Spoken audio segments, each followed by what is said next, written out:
I love sausage rolls. They're usually made with beef or pork mince, but I'm going to show you a different version using Kangaroo sausages. They are so delicious.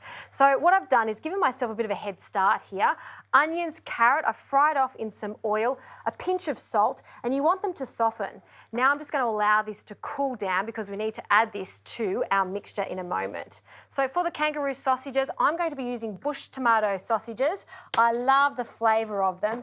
And the best thing about Kangaroo is it's a great alternative. It's lean and it's high in protein and iron. You'll see they've got the casings on them, but for sausage rolls, we want to remove that. So the best way to do this is just use a little sharp knife like this, cut down the centre and simply remove the casings like so.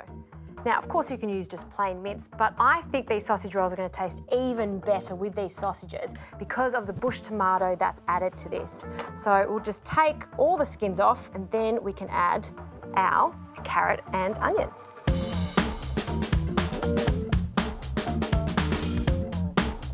And the onion and carrot mixture has cooled down, so we can pop that in.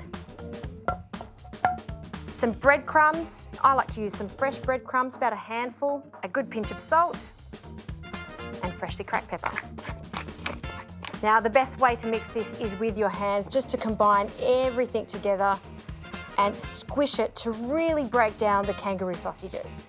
Really give this a good mix because you want the consistency to be quite sticky, just like this.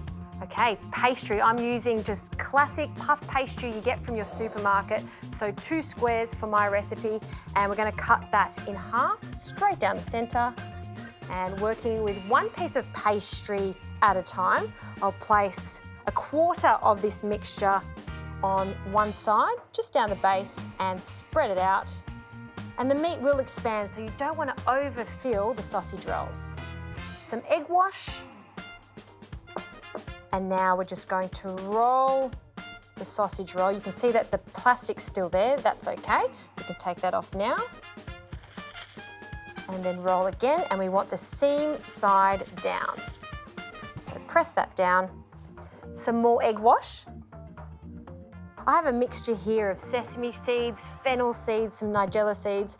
Just gives this a really lovely rustic look. So we're just going to sprinkle that over the top. Also, the flavour is fantastic. And you can cut these into any shape you like, but I'm going to keep it really classic. So straight down the centre for a large sausage roll, and then we'll pop them onto a tray. These now go into the fridge for half an hour. Then they'll go into the oven, 200 degrees for about 20 minutes or until they're golden brown.